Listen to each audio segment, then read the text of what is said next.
The year of Silver is on the horizon, because out of every single character in Sonic history, none of them can rival the untapped potential of Silver the Hedgehog. Just like you and thousands of others, we all felt that Silver was robbed after 2006's Sonic the Hedgehog. He was a main character, the brand new Hedgehog in one of the most ambitious Sonic games ever. Silver, it's all yours! Silver, it's your turn. Looks like I'm on a roll! And now he's just put to the side, only there to support like Vector and Cream. Whoa, not bad! It's truly amazing! Which is no disrespect to them, they're awesome. But Silver can do so much more. He should be so much more. I need to pull it together. And not only is Sega beginning to realize this, but because of this, Sega will take the biggest risk you've ever seen. One so high that not a single game company today would even think of it. And to understand why they would even take such a risk, we need to look at this franchise's recent installments. We'll not only look at how Sonic Shadow Generations has changed the franchise, but we'll also reveal how Frontiers' addition of new lore and IDW canonicity spells out the future of Sonic. But before we can expand on this, we need to question, why Silver the Hedgehog?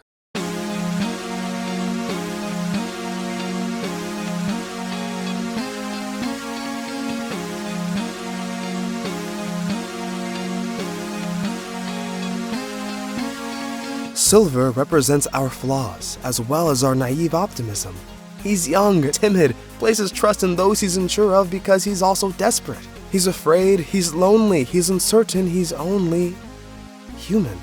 Yes, we know that he's an anthropomorphic hedgehog, but we mean that the Sonic franchise didn't want Silver to be like Sonic, this all-time everlasting hero. They didn't want him to be like Shadow, the pinnacle of power and control. They wanted Silver to be someone helpless, who spends his entire game not knowing if what he's doing is even right. He is flawed, like humans. He is just like us. What am I doing? Okay, but why Silver? Yes, he's meaningful, but why will he get a year out of all the characters they can make a year out of? Year of Big would be Year of Peak. Think about it. The Sonic franchise, Yuji Naka, Takashi Iizuka, Yuji Uekawa, Naoto Oshima, and so much more. They are all human. They made mistakes with the franchise, sure, but like Silver, they always try to go back and make things right. Silver the Hedgehog would therefore be the absolute best representation of the Sonic franchise going back to make things right. If Silver came back in a real, genuine way, it would mean that the Sonic franchise looked back at 06, their biggest flop, and, despite the stain it left, would choose to try again. Ever since Forces, we can see that what the Sonic franchise did for Sonic Frontiers, Shadow's Dark Beginnings, and Sonic Shadow Generations is just the beginning of this reflection. And Silver will be the last piece of this puzzle. To discover just how much potential Silver really has to change everything, then we'll need to see the first thing they did with these 3 latest installments, which was to travel to the past.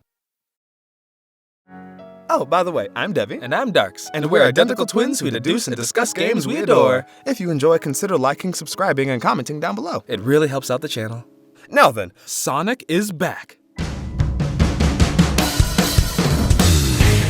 He is not just cool again, he is way past that. Way past cool! Frontier sparked what Shadow's Dark Beginnings ignited, and now Sonic Shadow Generations has fanned the flames of disaster. Don't get us wrong, we really enjoyed Colors, loved the OG Generations, Lost World had some neat ideas, and Forces had a really interesting concept with a killer design for the main antagonist. But as far as the writing and execution went, everything felt more service level. And this is something even the voice actor of Shadow, Kirk Thornton, kinda alluded to.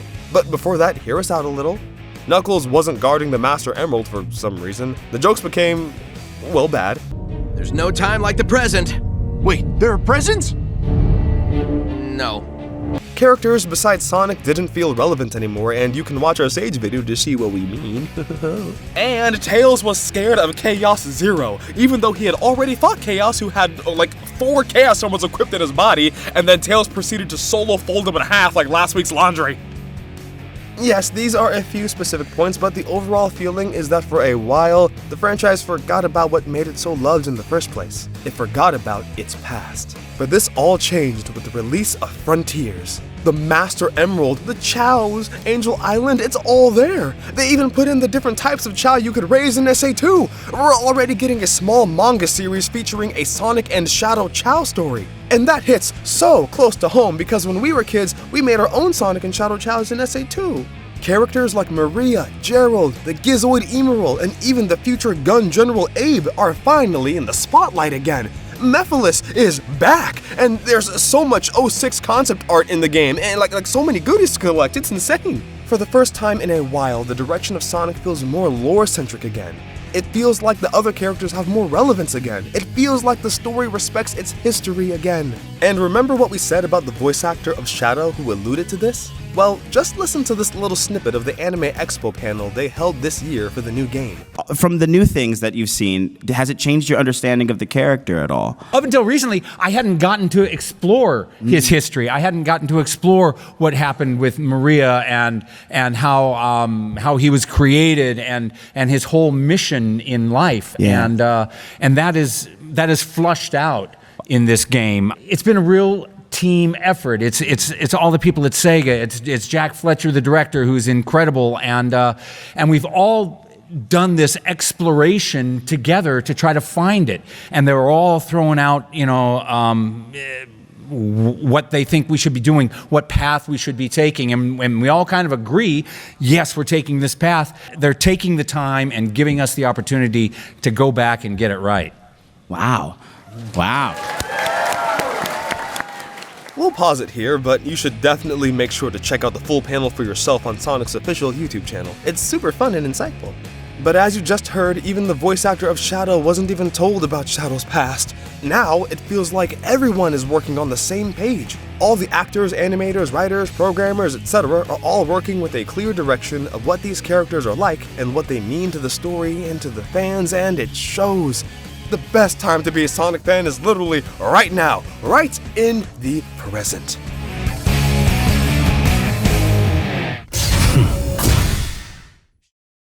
Now that we've seen how the Sonic franchise has looked to the past and brought it forward with respect and passion, let's look at some of the present-day additions this franchise is beginning to introduce to the series. And we're not talking about bringing back Maria and Shadow lore, or Echidna and Chaos Emerald lore. Look! The Chaos Emeralds! A jewel containing the ultimate power. No. We're talking about the fact that the IDW comics are canon. Now, if you already heard about the announcement, or if you've played Frontiers and heard Sonic mention Tangle the Lemur, I bet Tangle would love climbing around these ruins. then you already know that all of the arcs and characters in the IDW comics are now considered canon to the mainline series of games. This is a massive deal and encapsulates perfectly why a year of Silver could be on the horizon. Just as I expected. But before we divulge on more what we mean by that, let us just say, you need to read the IDW comics. They are just so jaw-droppingly cool. The characters have so much depth and nuance. The story arcs are emotional and filled with stakes. And the art is so detailed and beautiful. Please do yourself a favor and check them out. If you're a Sonic fan, we promise you will not be disappointed. The point we're trying to make is that deciding to make all these characters canon to the games opens up the door to so much more potential than we ever thought possible.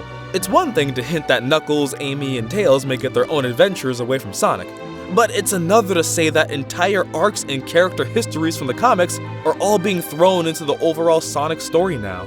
And this brings us back to Silver.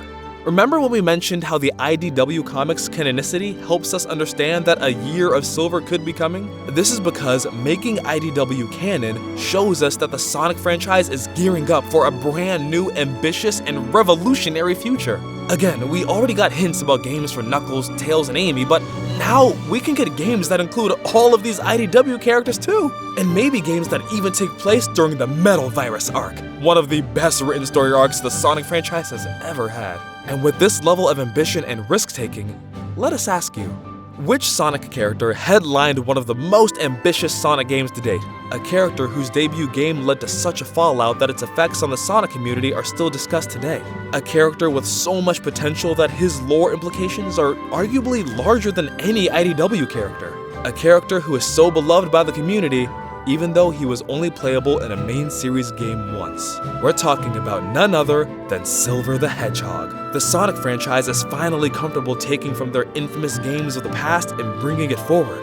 And right now, in the present, the potential for deep stories and lore building is higher than it's ever been. So now we can look to the future of the Sonic franchise. A future in which they take one of the biggest risks in gaming history. Revisiting 2006's Sonic the Hedgehog. Shadow Generations is effectively a literal sequel to Shadow the Hedgehog, a Shadow the Hedgehog 2. And so we believe that this big risk, the biggest risk the Sonic franchise could take, isn't making a remaster of 06. Oh no, we meant something more. A sequel to 06. Sonic the Hedgehog 2.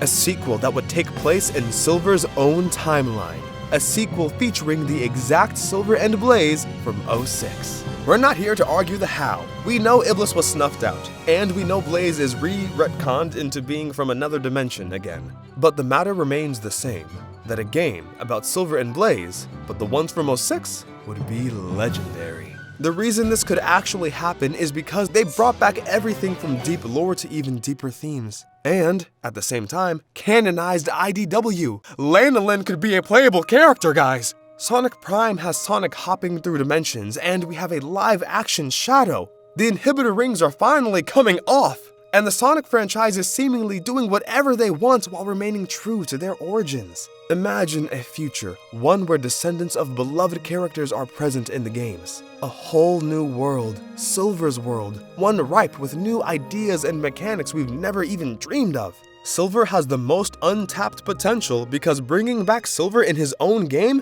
means bringing out the potential of not just his character, but the potential of the entire Sonic franchise as a whole, by remembering the history and the lore of their past, and going bonkers with ideas and canonicity and just living life to the fullest in the present. The Sonic franchise will create a bright future, thanks to Silver, one of endless possibilities.